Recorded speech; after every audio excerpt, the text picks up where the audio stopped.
Hello students, मेरा नाम अमित मिश्रा है एंड वेलकम इकोनॉमिक्स।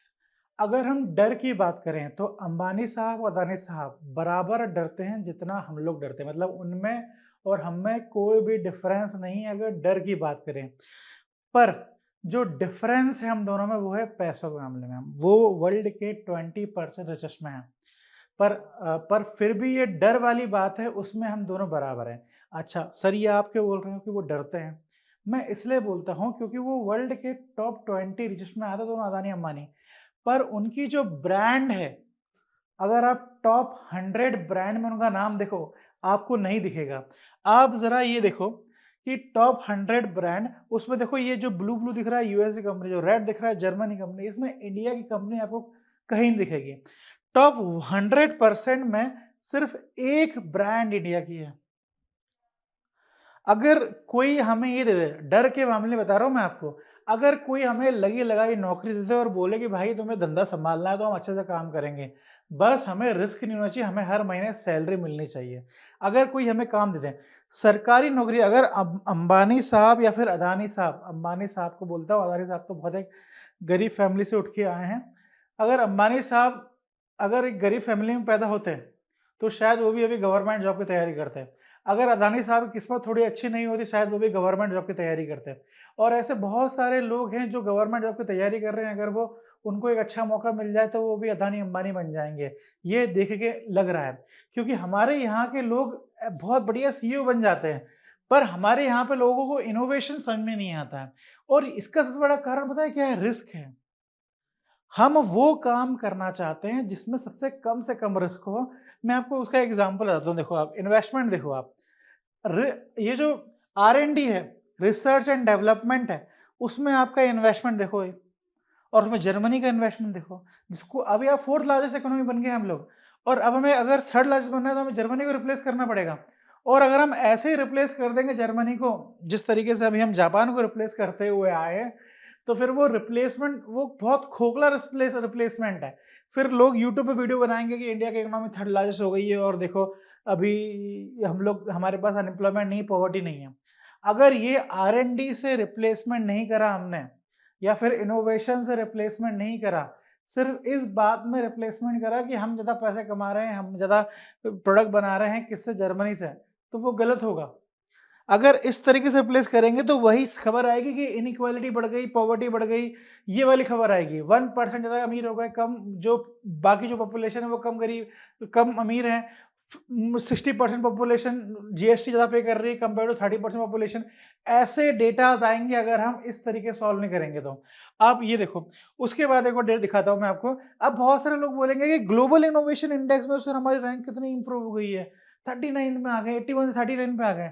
पर साहब, जो अगर आप 4th लार्जेस्ट इकोनॉमी बन गए हो ना, तो उसके लिए सूटेबल नहीं है। इनोवेशन करना है, आपको कंपेयर करना पड़ेगा इनोवेशन के ग्राउंड में, जर्मनी से, चाइना से, जापान से, यूएस से, इनसे कंपैरिजन करना पड़ेगा अगर आपको 3rd लार्जेस्ट बनना है तो।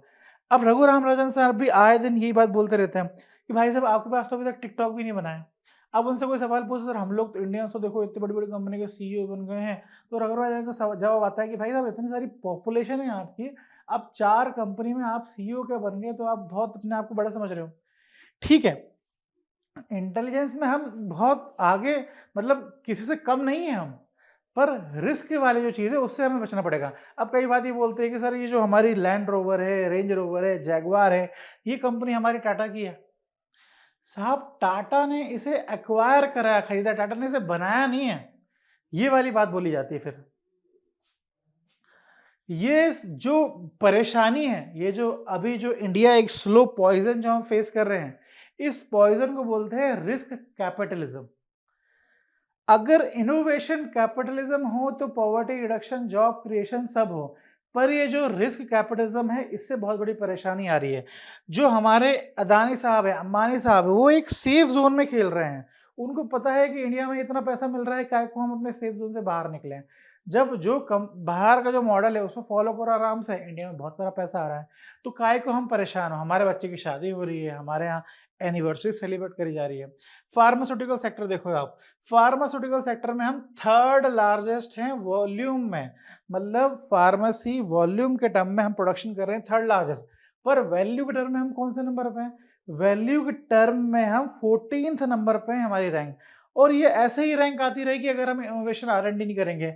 और उसमें भी आए दिन खबर आती रहती है कि आर-एन-डी के लिए हम इन्वेस्टमेंट, वो इंटरमीडिएट प्रोडक्ट के लिए हम डिपेंडेंट है चाइना के लिए, उसमें भी हम डिपेंडेंस है। अब ये आईटी सर्विसेज देखो, आईटी सर्विसेज हमारी 51% ग्रो हुई जब से ये कोविड आया है। उसके बाद मतलब अभी भी हम उसी में ही काम कर रहे हैं, कोई भी ऐसा कोई नया सॉफ्टवेयर का प्रोग्राम हमने शुरू नहीं करा है। आप ये सवाल आगे हम बात करेंगे, इस सवाल का जवाब दीजिए आप। ग्लोबल इनोवेशन इंडेक्स कौन पब्लिश करता है? Which the following organization is not directly involve in production of global innovation index? अगर आप इस सवाल का सही जवाब देंगे कमेंट सेक्शन में तो आपको कुछ ना कुछ डिस्काउंट मिलेगा हमारे जो कोर्स है उसमें से, ठीक है? अगर आप हमारे ऑर्गेनाइजेशन में फ़ोन लगाओगे तो। फिर अगली जो बात आती है, ये कारण क्या है कि मतलब इनोवेशन में इन्वेस्टमेंट क्यों नहीं कर रहे हैं? ये दिख क्यों रहा है? देखिए, गवर्नमेंट तो कर रही है, पर प्राइवेट का जो इन्वेस्टमेंट है, पूरे वर्ल्ड में 70% से ऊपर इन्वेस्टमेंट कर रही है प्राइवेट इंस्टीट्यूशन। हमारे देश में कितना कर रही है? 36% इन्वेस्टमेंट कर रही है आर-एन-डी में। ये जो परेशानियां हैं, यही आगे जाके बहुत बड़ी परेशानी बन जाती हैं और बहुत सारा एक स्लो ज़हर बन जाता है। और यही आगे देखो, जैसे फार्मेसी के लिए हम डिपेंडेंट हैं, आईटी के लिए हम डिपेंडेंट हैं। आईटी के लिए कैसे डिपेंडेंट है? कंप्यूटर जो आ रहा है, सेमीकंडक्टर जो आ रहा है, हमारे कार में जो लग रहा है, इलेक्ट्रिक बैटरी जो लग रहा है, इलेक्ट्रिक बैटरी में लगने वाला जो रेयर अर्थ एलिमेंट है, ये सारे के लिए हम किस पर डिपेंडेंट है? चाइना पे डिपेंडेंट है। अब कुछ लोग बोलेंगे सर चाइना तो सर कॉपी करता है, चाइना भी कॉपी करता है, तो आप भी कॉपी करो ना, कॉपी करने में क्या परेशानी है? एक कंपनी है ज़ियोमी करके, शाओमी, नाम सुना होगा आपने। ये कंपनी, अभी आपने एक फ़ोन आया, इन लोगों ने फ़ोन लॉन्च करा है, वो आईफ़ोन के और सैमसंग के फ़ोन से भी ऊपर है।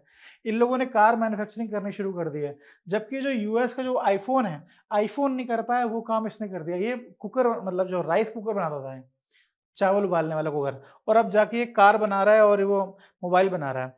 अच्छा, तो सॉल्यूशन क्या है हमारा इसको करने के लिए?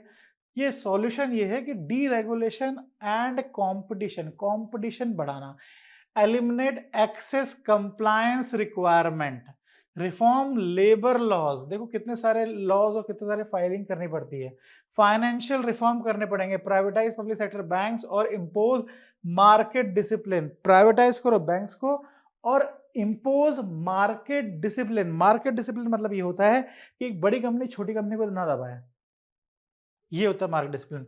रिड्यूस सब्सिडीज, आए दिन जब इलेक्शन होता है तब ये बाधा है, reduce subsidies. Double the credit to GDP ratio to 100% by licensing new private bank. R and D, research and development में पैसा खर्च करो और इंसेंटिव अवेलेबल कराओ, टैक्स इंसेंटिव। जो कंपनी ये अवेलेबल भी कराती है, इसके नंबर्स बढ़ाओ। आर-एन-डी में जो कंपनी इन्वेस्टमेंट कर रही है उसको टैक्स इंसेंटिव देना चाहिए। ये तरीका है। एजुकेशन रिफॉर्म 5 साल में नहीं, 15 साल में नहीं, 5 साल में आना चाहिए। क्रिएटिविटी, जो हमारे गांधी जी के टाइम पे जो एक काम सीखते-सीखते वाली जो एजुकेशन थी, वो वाली एजुकेशन लाना चाहिए।